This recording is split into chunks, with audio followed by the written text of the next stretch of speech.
Baik, Assalamualaikum warahmatullahi wabarakatuh. Selamat pagi. Jadi kali ini siaran mikrofon Hasan Nasbi untuk kedepannya akan berubah menjadi briefing pagi ya. Briefing pagi ini briefing Prabowo Gibran. Dan ini memang siaran ini diperuntukkan buat para pendukung Prabowo Gibran supaya mendapatkan bahan-bahan sharing ya, untuk kemudian bisa dipergunakan untuk meyakinkan publik ya, untuk berdiskusi gitu, berdialog dengan teman-teman, dengan keluarga di lapangan ya, dalam rangka untuk menarik sebanyak-banyaknya pendukung agar memilih Prabowo Gibran. Dan kali ini ya, saya ingin kasih judul briefing pagi ini dengan kita warga negara yang baik, bukan warga negara pemarah yang suka banting-banting badan ke lantai. Gitu ya. Jadi kemarin kita sudah melihat hasil dari Majelis Kehormatan Mahkamah Konstitusi. Dan keputusan penting dari Majelis Kehormatan Mahkamah Konstitusi itu adalah memberikan sanksi kode etik ya kepada Ketua Mahkamah Konstitusi Anwar Usman dan memberhentikan Anwar Usman dari jabatan sebagai Ketua Mahkamah Konstitusi. Keputusan berikutnya adalah melarang Anwar Usman untuk terlibat dalam sengketa pilpres, pileg, maupun pilkada di tahun 2024 nanti. Dan sampai berakhirnya masa jabatannya, nanti Anwar Usman tidak diperkenankan sekalipun untuk mencalonkan diri lagi sebagai calon ketua Mahkamah Konstitusi. Itu keputusan intisari lah dari keputusan Mahkamah Konstitusi kemarin. Sebagai warga negara yang baik, kita harus terima keputusan-keputusan yang seperti ini, gitu ya. Kita harus terima keputusan ini dengan lapang hati. Jadi ketika keputusan Mahkamah Konstitusi membolehkan kepala daerah yang masih menjabat, yang pernah terpilih atau pernah menjabat untuk menjadi calon wakil presiden, meskipun usianya belum 40 tahun, kita terima dengan senang hati, ya kan? Dan ketika ada yang mengajukan permohonan ya untuk memeriksa etik para hakim ini ke Majelis Kehormatan, kita juga hormati itu. Dan hasil yang dikeluarkan oleh Majelis Kehormatan Mahkamah Konstitusi itu juga harus kita terima dengan lapang hati, gitu. Jadi kita ini warga negara yang baik ya harus begitu. Jadi ada keputusan-keputusan Mahkamah Konstitusi kita terima, keputusan Majelis Kehormatan kita terima. Jadi kita itu jangan sampai menjadi bagian dari warga negara yang pemarah ya. Warga negara pemarah ini yang kayak anak kecil nggak dapat mainan itu, atau kayak anak kecil yang keinginannya nggak didapatkan itu. Jadi kalau keinginannya nggak sampai, dia nanduk-nanduk orang gitu. Nanduk-nanduk tembok gitu ya, bentur-benturin kepala ke tembok, atau banting-banting badan ke lantai sampai keinginannya terpenuhi. Bahkan ketika kemarin misalnya Majelis Kehormatan MK sudah memutuskan seperti itu, masih banyak ketidakpuasan terhadap Majelis Kehormatan MK. Ya, karena mereka pengennya Anwar Usman dipecat, ya kan? Mereka pengennya keputusan MK itu dianulir. Mereka pengennya Gibran tidak menjadi calon wakil presiden. Nah, ya ini ya ini keinginan-keinginan mereka yang yang tidak terpenuhi, sehingga sampai hari ini pun kita masih yakin bahwa mereka kayaknya nggak puas dengan keputusan Majelis Kehormatan MK dan masih nanduk-nanduk, masih banting-banting badan ke lantai. Jadi mari kita bahas ya soal hasil dari keputusan dari Majelis Kehormatan MK kemarin. Jadi Anwar Usman itu mendapatkan sanksi, mendapatkan hukuman ya, walau dia sebenarnya tidak terbukti berbohong. Jadi kan ada tuduhan bahwa ini dia berbohong. Berbohong soal ketidakhadiran dia dalam 3 gugatan sebelumnya, dan kemudian tiba-tiba hadir di permohonan nomor 90. Dan itu tidak terbukti dia berbohong. Ada juga tuduhan bahwa Anwar Usman itu melakukan pelanggaran prosedur ya dalam pembatalan pencabutan berkas permohonan nomor 90. Dan itu juga nggak terbukti. Tidak terbukti Anwar Usman melakukan pelanggaran prosedur dalam soal itu. Itu amar keputusan dari Mahkamah Konstitusi. Jadi yang terbukti itu adalah Anwar Usman dianggap mempunyai konflik kepentingan ya dalam memutuskan ini. Jadi dia dihukum karena dia tidak mengundurkan diri dari perkara ini. Ketika dia masuk dalam perkara ini, dia dianggap punya konflik kepentingan, ya, tidak menjaga imparsialitas dia, kemudian ya dia dihukum oleh Mahkamah Konstitusi. Oke lah, kita terima aja hukuman dari Mahkamah Konstitusi itu. Tapi walaupun Anwar Usman dianggap melanggar etika hakim, Majelis Kehormatan kemarin juga memutuskan bahwa keputusan dari Mahkamah Konstitusi itu ya berlaku, tidak bisa diotak-atik gitu. Nah, ini yang membuat mereka nggak puas. Mereka maunya Majelis Kehormatan itu melampaui kewenangannya untuk membatalkan keputusan Mahkamah Konstitusi yang berakibat pada bolehnya Gibran maju gitu. Jadi kadang-kadang memang orang-orang ini demi keinginan mereka, mereka juga ingin lembaga-lembaga negara gitu ya, jabatan-jabatan tertentu melampaui kewenangannya untuk membatalkan keputusan yang mereka tidak sukai. Saya ingin kasih tahu sama Anda bahwa keputusan Majelis Kehormatan Mahkamah Konstitusi itu membuktikan dengan terang benderang bahwa nggak ada intervensi dan cawe-cawe kekuasaan sama sekali. Bayangkan, Ketua Mahkamah Konstitusi, ya, adik ipar presiden yang berkuasa hari ini, ya, paman ipar dari calon wakil presiden yang akan berlaga tahun depan, itu dihukum, mendapatkan sanksi dari Majelis Kehormatan MK. Majelis Kehormatan MK yang diketuai oleh Jimli Asidiki yang awalnya juga dicurigai. Mereka curigai kenapa? Karena dianggap punya kedekatan dengan Prabowo, dianggap pernah menyatakan dukungan kepada Prabowo. Akhirnya kan tidak terbukti.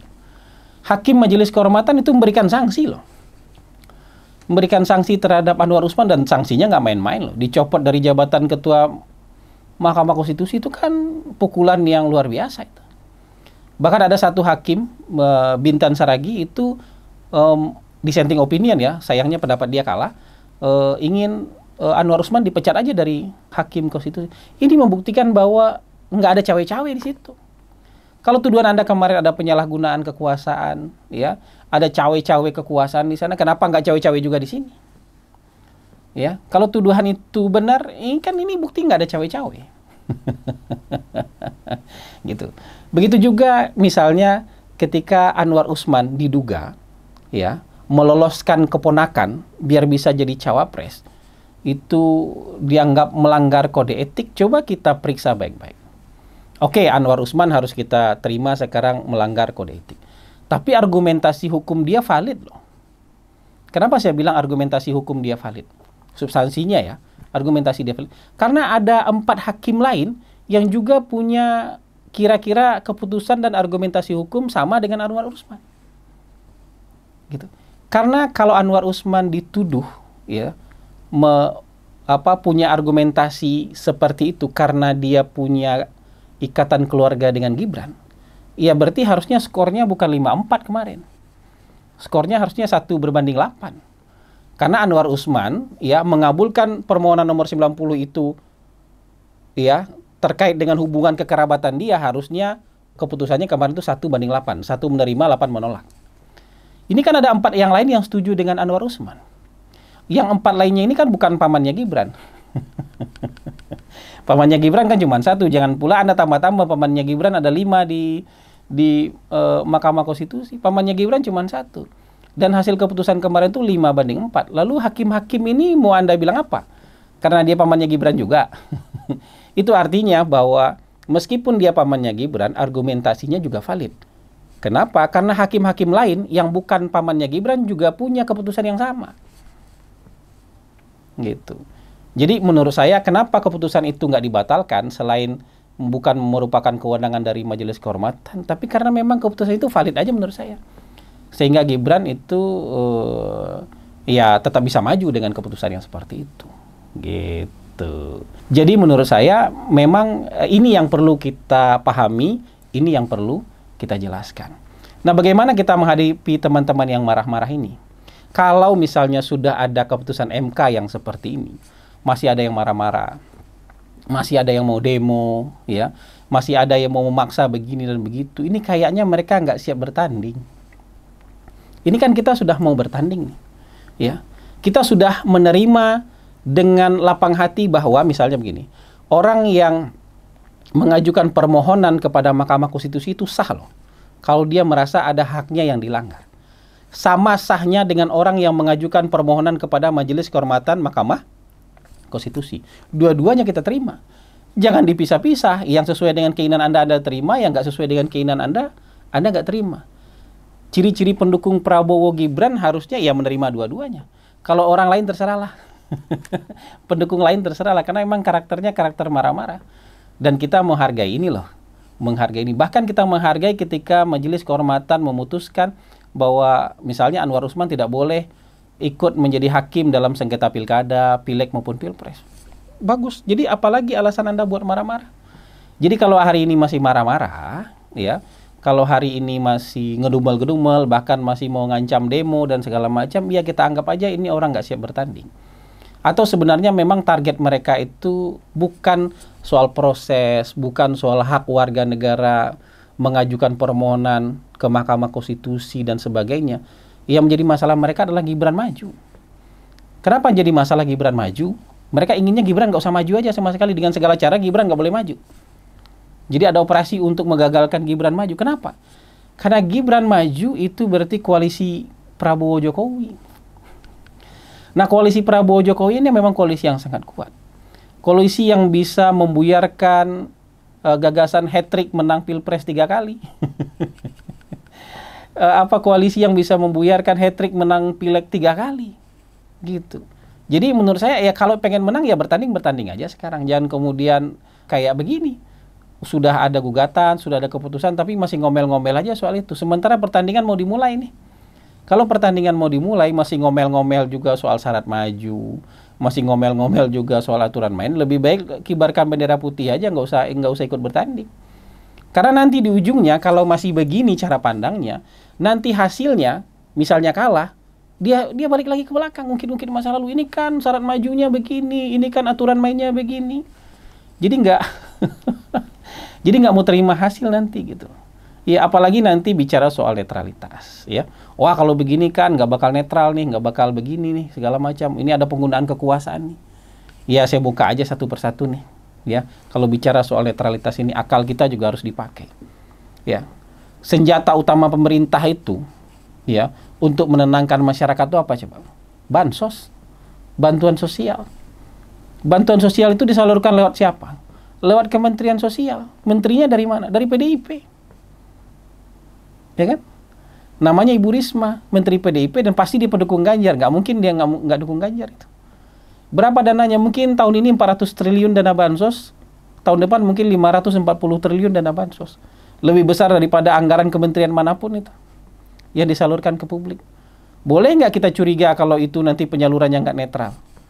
Boleh nggak kita curiga kalau misalnya nanti itu ternyata dipakai buat kampanye Ganjar? Boleh aja kita curiga. Tapi Anda kan mungkin akan bilang, nggak, Ibu Risma netral kok. Oke, kalau Ibu Risma bisa netral, kenapa Anda harus curiga orang lain tidak netral? Ya, ada menteri desa yang punya 40.000 lebih tenaga pendamping desa misalnya. Itu kakaknya Caimin. Ada di koalisi Anies Imin. Boleh nggak kita curiga bahwa 40.000 tenaga pendamping desa itu nanti akan digunakan sebagai mesin politik Anies Imin? Boleh. Tapi kalau Anda yakin bahwa tenaga pendamping desa ini bisa netral, Anda juga harus yakin alat-alat negara yang lain, kelengkapan negara yang lain juga bisa netral. Jangan yang di Anda dibilang netral, di orang lain dibilang nggak netral. Jadi kita harus adil seperti itu. Jadi sama juga ya, dalam menyikapi keputusan MK ini kita juga harus adil. Keputusan MK kita terima, iya. Keputusan Majelis Kehormatan MK kita terima, iya. Setelah kita terima apa? Ayo kita siap-siap bertanding. Toh keputusan Majelis Kehormatan tidak membatalkan keputusan MK. Menghukum Anwar Usman, iya. Tapi biarkan dia menjalani hukuman itu. Ya kan? Buat saya, iya, itu konsekuensi. Biarkan dia menjalani hukuman itu. Kalau ada yang bilang misalnya, ini cawapres cacat moral, cawapres ilegal, cawapres maju lewat jalur paman di MK, ya jelasin aja baik-baik. Ada landasan hukumnya dia maju. Kalau dia ilegal, dia nggak mungkin bisa maju. Kalau dia ilegal udah pasti gagal maju, udah gitu aja. Ya, kalau cawapres cacat moral biar diuji oleh masyarakat. Emang cacat moral atau Anda jangan-jangan cacat mental? Ya kan?